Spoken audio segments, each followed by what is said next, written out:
Roadshows and Stuff. I'm your host, Doug McLean. Frank Mancina, what's going on? What do you think is going to happen in the future? You know, how much time can I really spend volunteering? You know, I mean, I usually say about 30, 40 hours a week. I thought you were going to say 40%, 40% of your time. Hello, everyone. You caught us mid-conversation, fans. Welcome to the latest installment of Roadshows and Stuff. I'm your host, Doug McLean, Vice President of Partnerships at MRA, joined here by Frank Mancina, Director of Partnerships, Ottawa. Canada, Doug. Oh, but Canada. Ottawa's close. Wait, Ottawa is this? That's another name for Canada, though, right? Ottawa? No, that is the capital of Canada. Incorrect. Which is a country just north of the United States. Frank, I'm not going to lie to you or anyone else. I have not been able to sleep for days because of today's topic. I'm so excited to get started. Today's topic is 2022 outlook. That's right. Marketing industry. What are we looking for? Mobile experiential marketing industry. Well, I was about to get to that before I was rudely interrupted by my co-host. Whoops. Editor, can we take that out? No. Leave that in. Jokes. People need to see the truth. So what are we thinking, Frank? What's happening 2022? We've gone through 2 years of hell. Excuse my French. It's true. Limitations, restrictions. Testing. Yeah, obviously the mobile experiential marketing industry was part of, those industries that were really hit hard, like the hospitality industry and the tourism industry and the events industry, which we are part of. Came to a screeching halt. Right. So it was obviously pretty scary during the first little bit. We did pivot and I love that term. Yes. And we 30,000 foot view. And we adapted. But, I think for 2022, I think it's just about getting back to, the normal life that we kind of used to have. But I think we're really seeing that though now. Yeah. Like we've been talking about that and saying that for months, but now we're legitimately seeing it. Yeah, you know what I'm saying? Like obviously you're seeing the endemic side of COVID-19. So restrictions are being lifted, and there's more events happening. Trade shows are coming back full force. Registrations, man, they're out there for this summer. Vegas, Atlanta, Eastern Seaboard, everywhere. So I really, and they were doing that about a year ago too, but then all of a sudden you get a notification 6 weeks before, we're going virtual. Yeah. Meet 500 new people on your laptop. Yeah. And I think, as virtual is a great, adjustment to what, the circumstances that we were part of, it was a good adjustment for the time being. Sure. But absolutely. I think people are just eager for new experiences. People are eager to get back to that face-to-face. They are. I mean, the alternative at the time was nothing, right? Yeah. If you didn't have virtual, what do you do? Write letters to each other, mail them? Telegram. Like you're in prison? Whoops. Anyway. But yeah.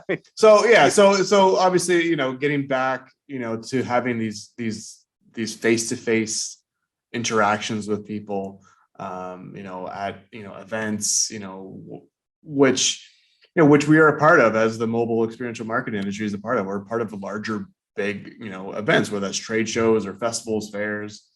$30 chicken sandwiches for room service at major service hotels. Those are delicious. And the fact they always leave you hungry when you're done with it, that's great. It's a great feeling. Chinese knowing food. that with a tip you've just spent $43 on a chicken sandwich. Yeah. Can't wait.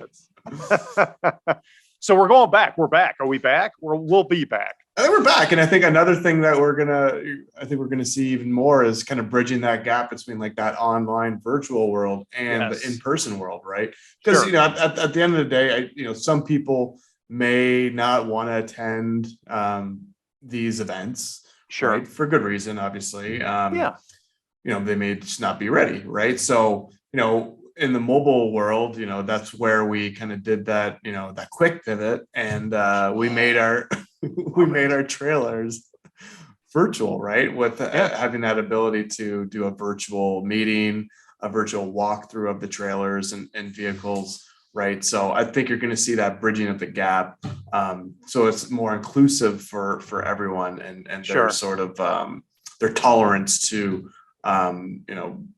what's going on out there. So yeah. And a lot of our trailers, I mean, we'll be back up and running. I mean, we've never really faded, did we? We picked up in business, but a lot of our mobile programs are complements to brick and mortar trade shows anyway for most of our clients and their companies. So yeah, and 2 to 3 events nationally a year don't necessarily cut it. So mobile's still going strong and always will be, in my opinion. But yeah, this will be the first year that I think we're back to the major national, international expos, fairs, festivals, conferences, conventions, and thousands of headcount.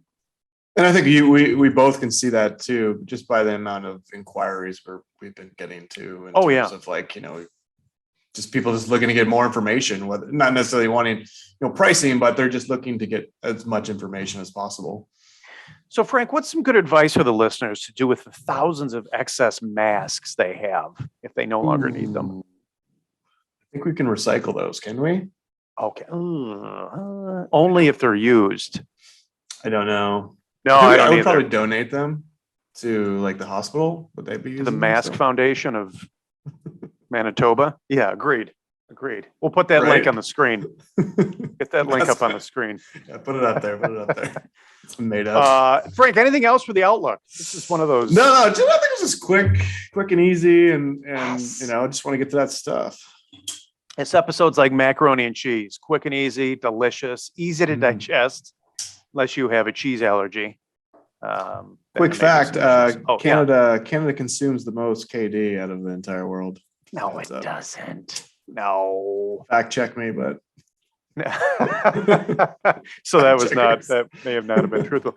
Frank, let's transition. Yes. Amazing outlook for 2022. I'm sure we've changed millions of lives from the previous 6 minutes of our recording. No doubt people will be changed forever because of this conversation. Now, moving forward to stuff, most interesting part of every episode. We did this one before, but it's powerful because now we don't have a guest. You're not worried about your answer. Tomorrow you hit the Super Bowl, Mega Ball lottery. You're set for life. Not that you aren't already. People know that you work just because you want to. You're passionate about mobile marketing. Where do you move and what do you do for a living? I think I've already answered this though, Doug. No. But this time it's truthful. There's no Dead O'Malley. It's the guest star. Okay. Who said like wherever he is in Florida. Can I switch my answer from before? Obviously, because there's no guest. Okay. You're free. Okay. I'd probably move to I'd probably move to Naxos. No, not Naxos. What? I'd probably move. It's a Greek island. Oh. It'd be a good. There's no. Do they have Wi-Fi? They have Wi-Fi. Okay, because we can still do our podcast. I need like a golf course around me. Oh, nice. So somewhere hot with a beach and then the golf course. But and I would probably Greek Isles, man. That's year-round intensive heat. Mediterranean. No, you wouldn't be. Incorrect. Incorrect. And that if you'd let me finish my sentence, I was going to say it's a very seasonal, temperate area of the world. Yeah, very cool. Mild I don't think it's hot all year round though. Oh, but the summers, man, they got to be brutal. Yes. You're not going to want to be golfing 119 as long as they have Wi-Fi. So it'd be Greek Isles or somewhere in the Mediterranean. Somewhere in the Mediterranean, whether that's the Greek Isles or Italy or. Yeah. I'd probably, I'd want if the decision is only one place, like I'd love to have multiple residences, obviously, but I guess you could just travel and Airbnb it, right? That's true. I've never been to Australia. I'd love to know what that's like. Especially like you go to like the Western coast, like Perth or something insane. Like that could be cool, but I don't know if I want to live there. But yeah, Mediterranean, it's a very like international destination. So you have people from all over the world there. Greek Isles, been there, amazing.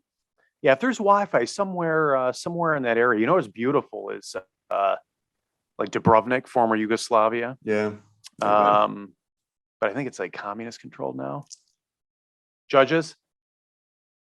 It is. Judges are no longer here. Yeah, it is. Okay. They quit weeks ago. But the big thing with like the Mediterranean places I find is that the food is just tastes so much. Oh, yes. So much better there. Yes. And the cigarettes there. Oh, Oh my God. Just no filters. The booze. Yeah, Mediterranean would be great. I think Mediterranean would be good. Mediterranean would be good. Cool. Is that stuff? I think that's stuff. We're moving to the Mediterranean. Man, this is wow. We you talk about writing a letter and mailing it. I think we mailed this one in today. This was Great. This is very powerful. So thank you everyone for joining. Next week's episode. I mean, I don't know if there's an Emmy yet for podcasts. I think there is. Is there? We may be nominees. That's all I got to say after next week's episode. So, do you know what next week's episode is, Doug? Not specifically. No. Okay, next week's episode, we're talking about the Great White North. Oh, Canada. We're talking about Canada. That's right. Yeah, the unique kind of needs, attributes, considerations. Exactly. Yeah, when going through Canada and doing things in Canada. Poutine. Yes. There's a 3 to 4 minute segment on poutine. We're actually going to bring in a poutine and eat it in front of you. And Mr. Harvey's? Or is it Mr. Sub and then Mr. Harvey's? Sub. Yeah. Doug used to live I'm completely depleted. In Canada. So. All right, everyone. Well, thanks for joining. Can't wait to see you next joining. time. If you'd like more information, please go to our website, www.gomra.com, or you can follow us on social media. Frank? Our LinkedIn, our Twitter, our Facebook, and our YouTube. But also on our website, there's a blog section for some excellent information if you're looking to learn more about mobile experiential marketing. Yes, beautiful. Well, that's it. Frank, thanks for tuning in to this one. Appreciate it. All right. Nice meeting you, Doug. Thanks, everyone. We'll see you next time.